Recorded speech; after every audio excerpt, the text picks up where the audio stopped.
বাবা ভক্তিমতী মা এবং বোন, তারপর এই যে আমার গায়েন, কি বলছে? কি গান ধরছেন গো? কি ধরেছে গো?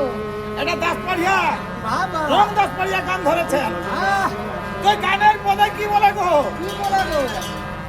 আজকে আমাদের রাধারানী দুর্জয় মান করেছেন। বাবা তো মানটা কেন করেছেন গো? কেন করেছেন গো? কিসের জন্য মান করেছেন? কিসের জন্য করেছেন হে? আজকে রাধারানীকে কথা দিয়েছিলেন ভগবান কি কথা দিয়েছিলেন? যে হে রাধে, হ্যাঁ, তুমি কুঞ্জ সাজিয়ে রাখো, হ্যাঁ, তোমার কুঞ্জে আমি আসবো। বাবা আর ভগবান আসতে পারলেন নাই। তারপর কি হইল? ফুলো মালা বাসি হয়ে গেল, বাবা মানে ভোর নিশি ভোর হয়ে গেল। সকাল সকাল তার মানে। কোথায় রয়ে গেলেন? কোথায় গো? চন্দ্রাবলী সখীর কুঞ্জে ভগবান রয়ে গেলেন, বাবা তারপর আর রাধারানীর কুঞ্জে যাওয়া হলো না। আহ, তাই যখন ভোর হয়ে গেল, সকাল সকাল আজকে ভগবান তাড়াতাড়ি ব্যস্তর জন্য তারপর সেই চন্দ্রাবলীর শাড়ি পরে নিয়ে যাচ্ছেন। বাবা আজ সখীগণ বলছে, হ্যাঁ, ওটা কি আমাদের গোবিন্দ কানহাই?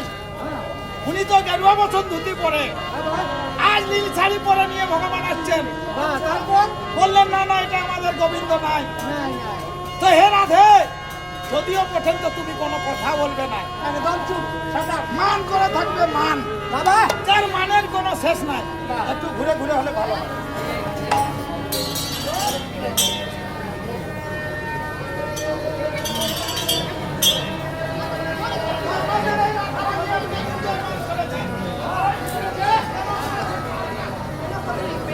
আজকে ভগবান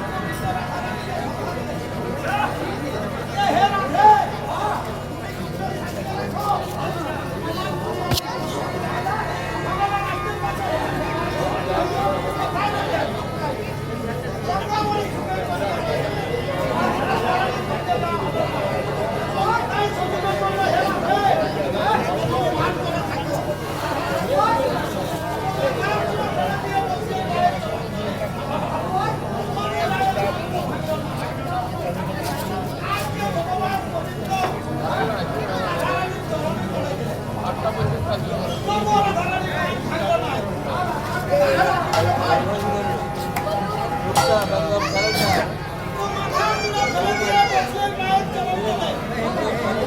বাবু রায়ের মান তো ভাঙিল না, বাবা বললে আমরা রাধারানীর মান ভাঙল না।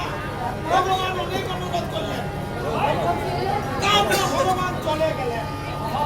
যখন মান ভাঙাতে ধান পারলেন, আর সেখানে থাকা উচিত না। রাধারানী মন খুলে দেখছেন, সেখানে আর ভগবান নাই।